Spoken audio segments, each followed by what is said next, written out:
Bonjour monsieur. Bonjour. Vous allez nous aider à découvrir Toulon, des lieux insolites, des fois, pas toujours.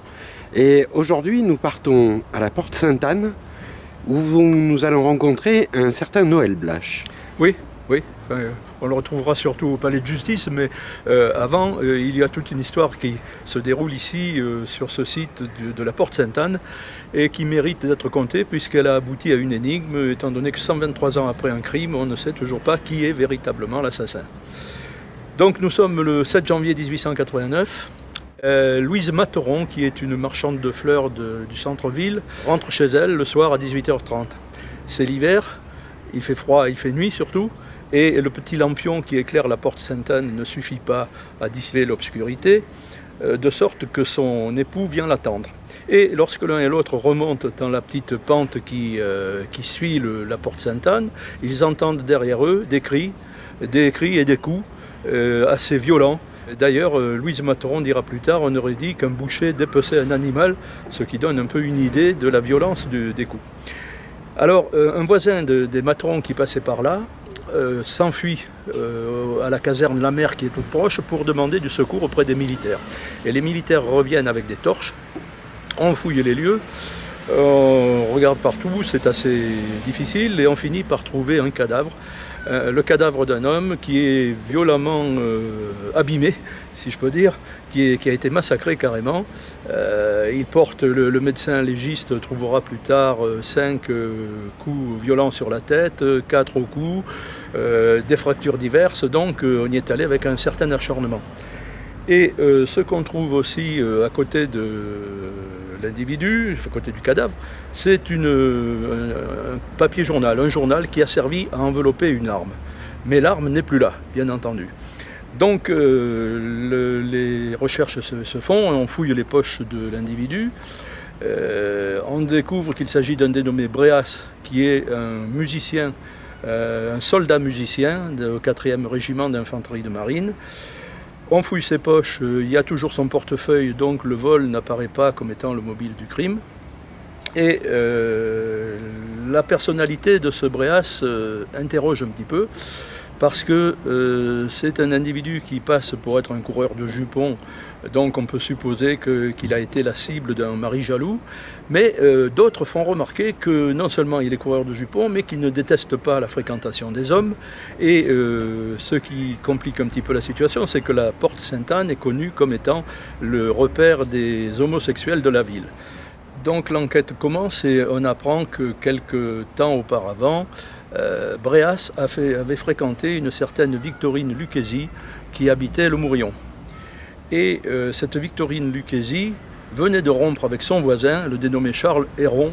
Charles Héron qui était un individu connu pour sa violence. Dénommé Charles Héron étant tellement violent, par mesure de sécurité, Bréas, lorsqu'il rendait visite à Victorine, se faisait accompagner du dénommé Paul Baudret, qui est également un militaire de ses amis.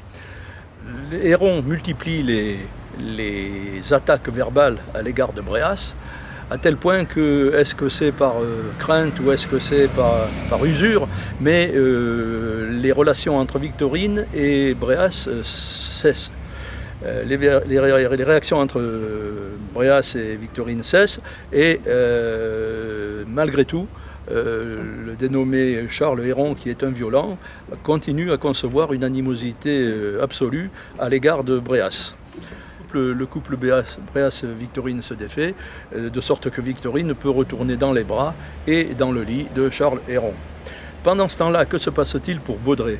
Alors Baudret a été licencié de l'armée pour cause d'homosexualité. À l'époque, ça se portait très mal, surtout à l'armée. Donc il a été licencié et il est retourné à Paris chez son père. À partir de là, on assiste à un échange de courrier entre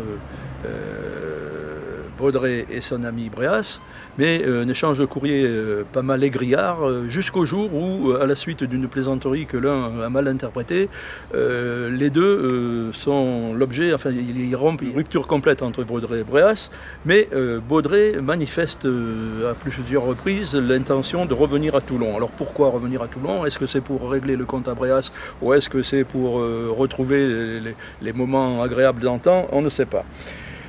Quoi qu'il en soit, Baudret arrive à Toulon le 7 janvier au matin. Et à partir de là, les témoignages se recoupent.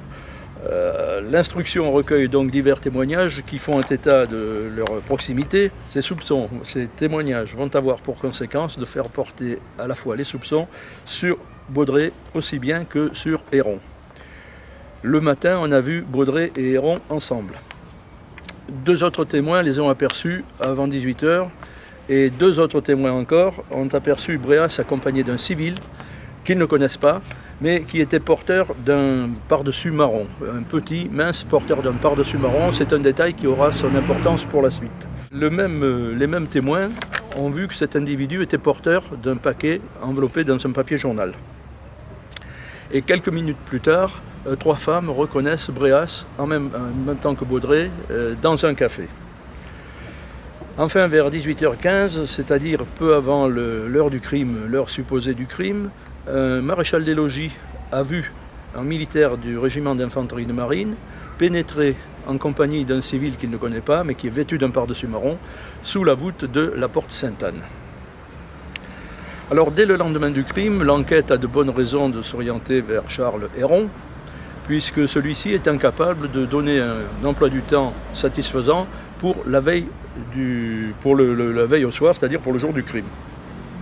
Et de toute façon, on connaît aussi le tempérament de Héron, qui plaide en sa défaveur, puisqu'il est connu, je le disais, comme un violent, mais même Victorine a avoué qu'il l'avait battu à plusieurs reprises.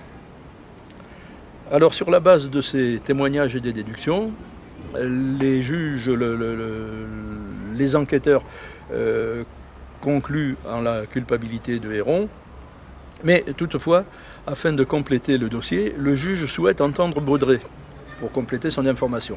Il lui adresse donc une convocation à Paris, puisqu'il y est retourné habiter chez son père, et c'est son père qui reçoit la convocation. Aussitôt, il rentre dans une assez grande colère parce que c'est un comptable bien installé sur la place de Paris qui a une réputation à défendre, et il passe un savon à son fils en lui disant « Je ne veux absolument pas que tu sois recherché chez moi, si jamais on vient t'arrêter chez moi, ça ira mal, etc. » Donc après ce savon mémorable, Paul Baudré quitte son domicile, plus exactement le domicile de son père, et il va tout directement se jeter dans la Seine. Donc on compte sur le procès aux assises pour faire la clarté. Et ce procès, il a lieu le 5 novembre 1890. Plus d'une cinquantaine de témoins sont convoqués.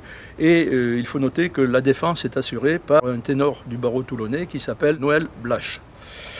Alors au cours de l'interrogatoire, le président interroge Héron sur ses relations avec Baudré. Et Héron ne trouve rien d'autre à répondre qu'il ne connaît pas Baudré, ce qui est un petit peu invraisemblable, mais par contre il fournit pour le moment du crime, il fournit un alibi qui est certifié par un témoin dont on peut se poser la question de savoir si c'est un bon témoin.